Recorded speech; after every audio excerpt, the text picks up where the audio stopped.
Максу 9 лет. Большую часть дня он проводит в школе. Увлекательные, но порой утомительные уроки, чередующиеся с переменами, когда шумно смеются, бегут по коридорам, шуршат тетрадями. После уроков, когда звонок освобождает школьников, Макс и его друзья направляются домой. Они идут весело, болтая о самых разных вещах, о домашнем задании и о том, что большая часть дня уже позади. Получается время немного подольше пожить вне стен школы, на свежем воздухе. И вот в один из таких солнечных дней, когда уже слышится звонок последнего урока, друзья решили, несмотря на усталость, поиграть в прятки. Игра, казалось бы, детская и простая, но в ней столько азарта, столько смеха, когда кто-то бежит, прячется, пытается найти. Макс думал, где спрятаться, чтобы его долго не искали. И выбрал густые кусты в небольшом сквере неподалеку от школы, между темно-зелеными ветвями, плотно сбитыми листвой, и подумал, вот здесь меня уж точно не найдут быстро. Он выскочил за кусты, присел, затаился. Сквозь ветви пробивался свет, краплями отцветая на маленьком мшистом ковре. И вдруг он услышал не шум машин, не голоса детей, а тонкий, едва различимый плач. Сперва Макс прислушался, ведь вокруг никого не было. И подумал, ну, наверное, котенок плачет. Либо мышка, но скорее котенок. Он осторожно вылез из кустов, глаза начали поиск вокруг. И действительно, источником тихого, жалобного мяуканья оказался крошечный серый котенок. Настолько крошечный, что, казалось, если бы не его плач, он бы совсем остался незамеченным. Котенок был, учитывая все, крайне крошечный, пушистый, с влажной, едва распушившейся шерсткой, еще с остатками пупка. Это означало, что он появился на свет не больше суток назад. Он лежал на земле один, вокруг ни Котихи, ни других братьев-сестер видно не было.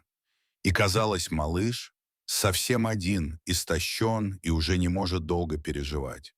Мяукал все тише, силы его уже, видимо, покидали. Глаза еще не открылись, они были закрыты и казались совсем безжизненными. Тонкие ножки едва шевелились. Он был невероятно слаб. Макс почувствовал, как сердце его ёкнулось. Как же так?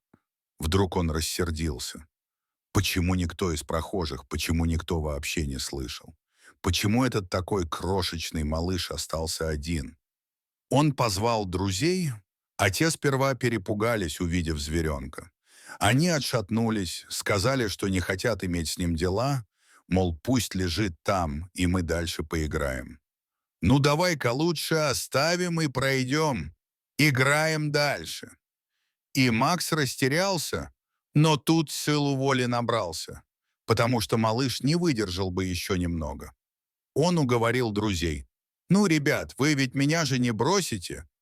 Они, пожалуй, немного смутились, но скорее рассмеялись. «Ладно, ладно, пойдем посмотрим, где Котихи искать». Они начали оглядываться вокруг, тихонько шепча. «Котник, кот, мать, петуш». Казалось, какие-то странности в разговорах. Все как-то нервно, кто-то пугается. Но попытки найти маму котенка не принесли результата. Ни тонкие кантовки крыши, ни хриплые жалобы вдали, ни слабый шорох. Ничего не было. Кошек поблизости тоже не было. Ни одна не вышла на зов, ни одна не шла. Макс понял, что в таком состоянии котенок сам на улице не выживет.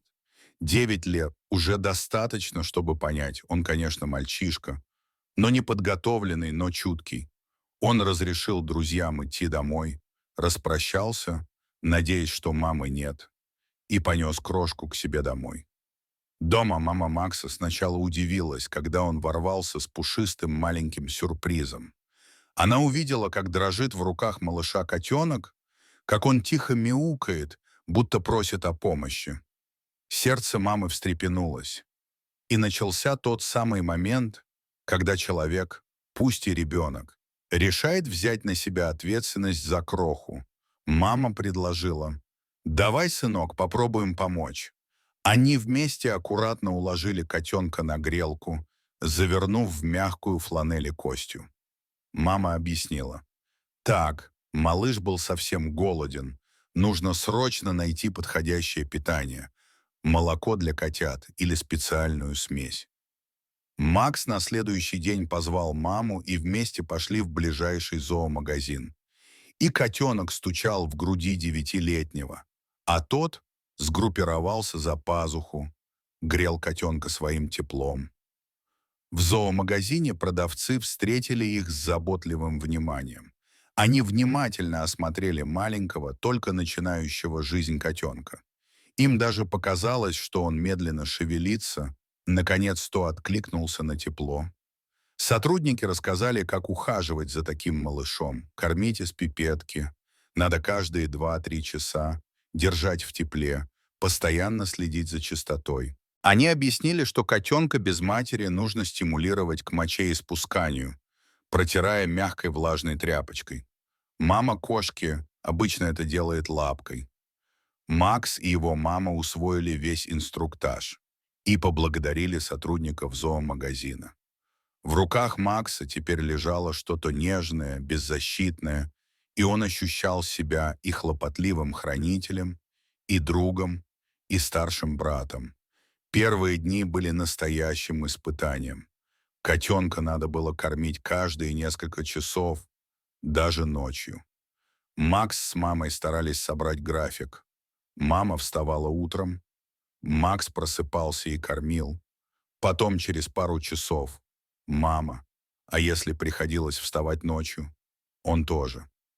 Котенок казался настолько крошечным, что едва помещался на ладони, и совершенно беззубым. Он дрожал, а когда получал пищу, смаковал, тихо урчал, будто говорил «спасибо».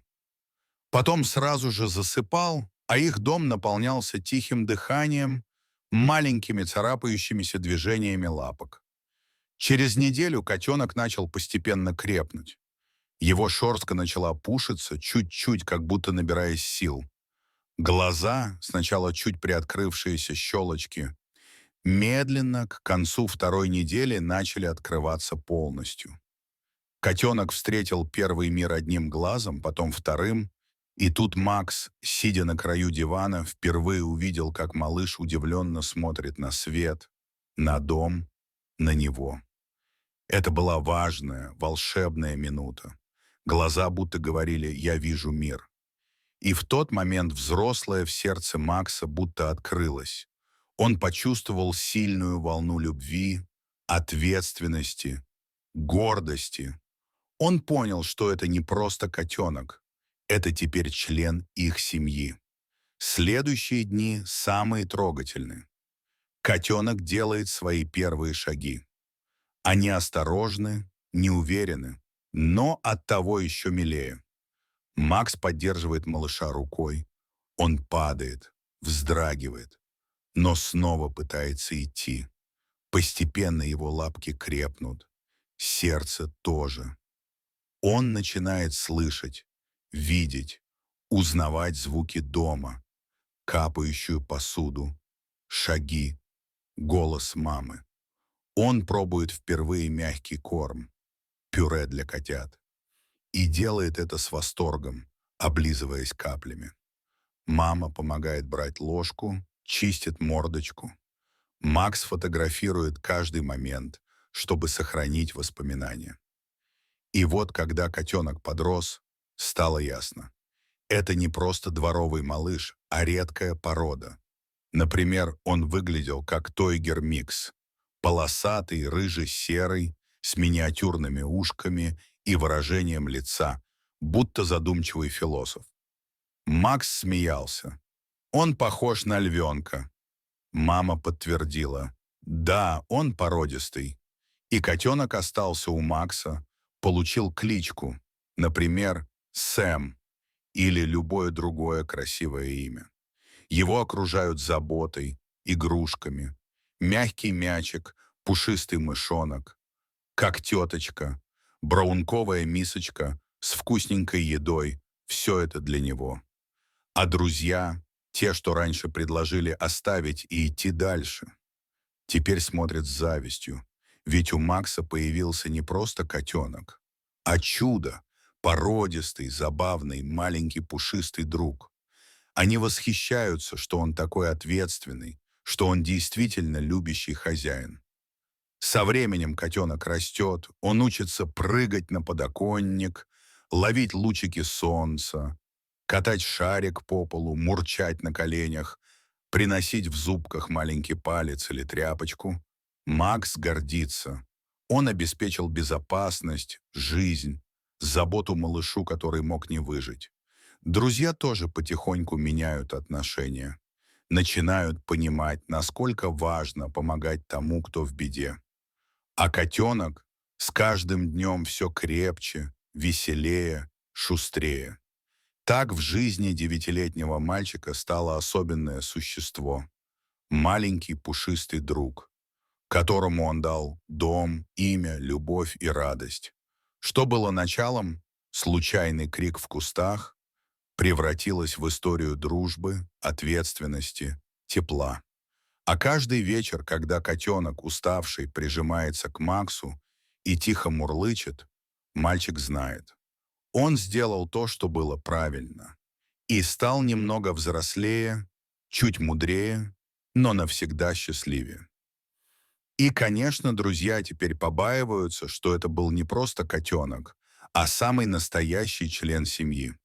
История, начавшаяся с плача в кустах, стала началом большой дружбы, красивого приключения детства, и дом, и жизнь Макса заполнились теплом пушистой крошки.